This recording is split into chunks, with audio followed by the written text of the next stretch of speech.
G'day everybody, welcome to the Friday Front Bar, proudly brought to you by the Brewery Fresh Carlton Draft. Going to be with you every Friday to look back at the week that was and look forward to the week that's coming. Mick Malloy, Sam Pang and myself, Andy Marr. Lovely to be here, boys. Thank you very much. At the All Nations, of course. Didn't even know you were filming, just happened to be here at the time. That's a stroke. Enjoying a Carlton Draft. There's a stroke of good fortune there. We're away. Round one. It's hard to crystallise into words, isn't it? It is difficult. What's round one like? Round one, helter skelter. Just trying to get organised, you know. AFL game round one, it's just lickety split the whole time. So Lickety split. When did Matthew Pavlich turn into Ned Flanders? You're dead right. Split. Guys, let's go back to last Thursday night. Richmond Carlton, one for the ages. Was it one of the great encounters of all time? Trouble at Carlton. I think Carlton already got 4 stars in the Melbourne Comedy Festival for last week's performance. All that pre-season, as if. Just before we talk about it, You both know that. Was Mount Buller the right call? You Did you seem fit? I don't think you should have gone to Mount Donovan. Might have got you across the line. I've got a few things to say. One is, Yes. I can't believe our NAB Cup form didn't hold up. And secondly, I'm not as worried as everyone else because there's an old saying at Carlton.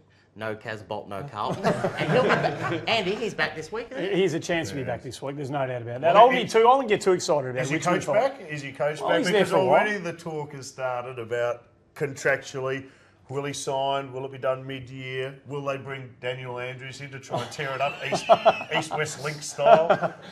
What do you do? No, he'll be there until halfway through the season. That was the. There's a boulder.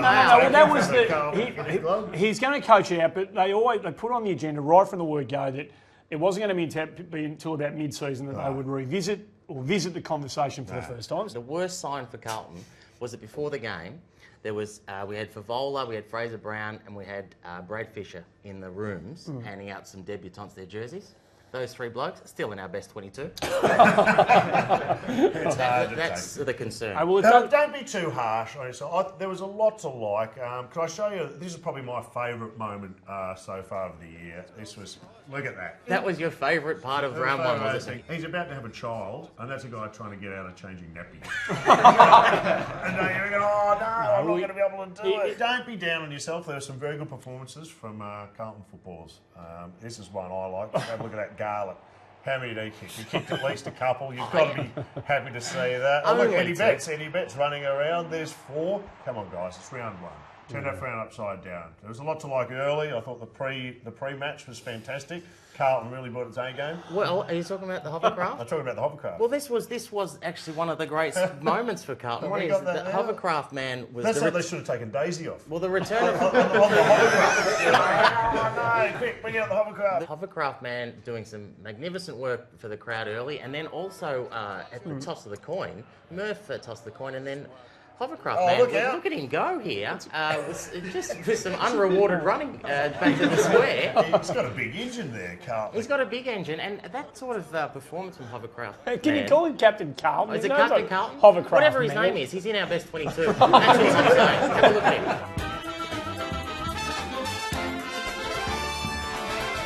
Of course, one of the talking points out of the opening round was the game day experience, bringing more bang to the buck for fans going to games. What do we make of it all? I think it's great. Yeah. It's great for the kids. It's a bit of excitement, a bit of razzle-dazzle. You can see all the fireworks going off. I thought that was a fine development. I can't believe, is that Ronnie Wearmouth? That is Boom Crash When did they recruit Ronnie Wearmouth? Hold on, that was Boom Crash Up. That was Boom Crash. Crash. That was in Adelaide. Great. I'm all for it. I'm all for it. One is I didn't know they were still alive. And secondly, I thought it was courageous of them to play something off the new album. But anyway. We're going to see 9 other clubs do there for the first time this week because they've got 9 other teams. A real one-upmanship. Well, I think there will be. I like what North Melbourne have done. They've got this helium tunnel that I think the players are actually going to run through this tunnel. Is it going to work? They're running through a helium balloon, and then at the they get onto the ground. Correct. And then their captain Andrew Swallow says, "Running home, boys. Let's have a big game." What a ridiculous thing! Oh, what a ridiculous idea. Do you think we're doing it better than we used to in the old days? I mean, some of the pre-game experiences that were done back then. You're old school. I am old school. Wait for some of the references coming up. But I yearn for the old days, a simpler time when it came to entertainment, when it was just kids and flags. Look at that. Look at this, What beautiful. more do you need? What could go wrong? What could It's a one-stop shop. I would mean, have what thought? could go wrong? I could In all possibly. honesty, this. Oh, that's a patella.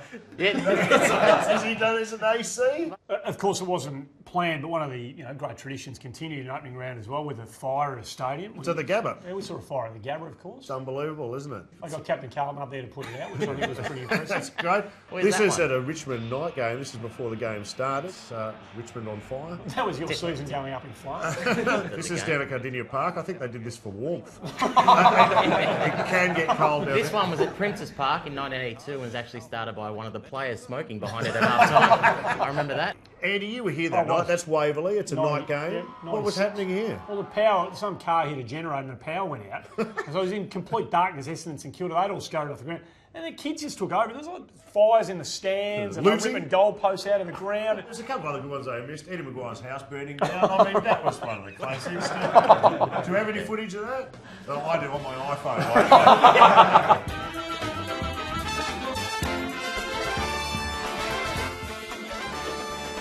Free agency. How do you reckon that's travelling? Because we saw a classic example on the weekend. We saw Geelong play Hawthorn in front of 84,000 people.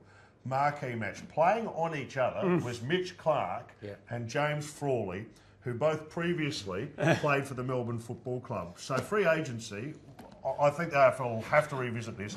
You've got two players, and apparently Geelong were after Frawley as well, so they are a little And dust Sydney, up over and him. Sydney. And Sydney. So you've got these two players who used to play for the bottom side, Yep. now playing for two marquee sides. I can't see that being good for the long-term game. They're going to have a look at A it. couple of things though. One is the Players Association wanted it. They've desperately wanted free agency. And second, what's the actual rule? Is it 8 years? 8 years unrestricted, 10 years. Sorry, 8 years restricted, 10 years unrestricted. Yeah, well they should change that because if you play for Melbourne, you should have at least played in 8 wins. and then you're allowed to go.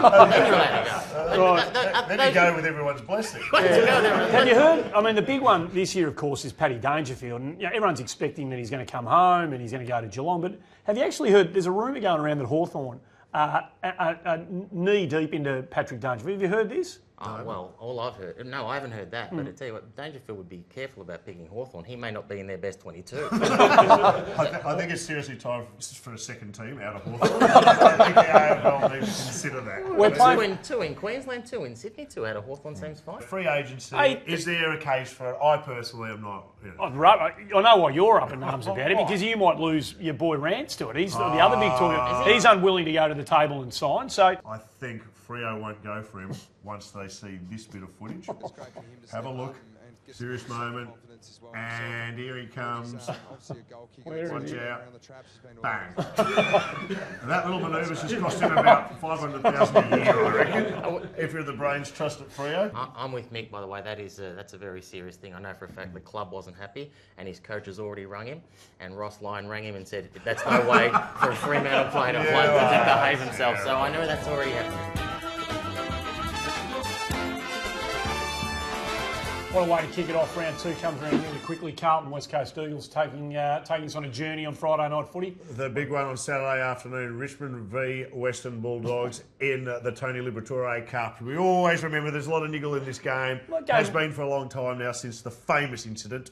What the Bont does to your side in that game. They could bring you right back to earth, you know, the Bulldogs. Have a look at Collingwood v Adelaide. I'm calling that the Bogan Cup. Can you think of two? Well, how many mullets will be running around on that? But tonight, Carlton, West Coast. Don't miss it. Do not miss the game. They might be lightweights in terms of what's going to happen at the end of the year this year, but they have fought some heavyweight battles in the past, and things happen in these games that go down in the annals of history. US 95 this is. Have a look Bang. at Bang. That's Spalding. You wouldn't see. How long ago was that? That's 20 years 20 ago. years 20 ago. years ago, he would have got 2.5 years if he'd done that. Wouldn't he? 2.5 years. And look at that. Play on. We've come a long way. Last week, though, great to see some familiar faces back in the box. Yeah. I'm talking about Rocket Eade. How Indeed. good was he just as his first time coaching the Gold Coast Suns? Yep. Well, Rodney, what have you learned about yourself since you've come back into the fold? I'm a bit more calm than I used to be doing. Yes, virtually unrecognisable Rocket Eade there. Who is that man and what has he done with Rocket? What a changed man. He's learned a lot about himself. I've learned that that gold and red don't really go with his complexion. But other than that, yeah, it was great to see him back. I think it's good that he's back. I'll tell you what is unrecognisable, and that is the hair of the modern AFL player. I mean, you've had the nice trim. You look very Hello, responsible girls. these days. Dinner's on. What is going on with Nathan Fife's hair? I mean, he's always had a fluffy shag, but he's come out with, he's got the string around him now, and he's got this tiny little man bun. Look at that. What is going on with that? It looks like he should be in Game of Thrones. Look, I'm going to be pretty tough on this, but I think it's time we brought in the 3-strike rule for haircuts. You know, and he's on his 3rd strike as we speak. Can you be the best player in the competition with hair like that? Well, short answer is no. Right. I just want to say this on there because he is a great player and a great decision maker. Yeah. But that's not one of his powers. Let's be honest. That's it. That's all we got for our first episode of the Friday Front Bar, brought to you by Brewery Fresh Carlton Draft. See you That next is week Brewery Fresh. here at the Mighty All Nations Hotel. Cheers.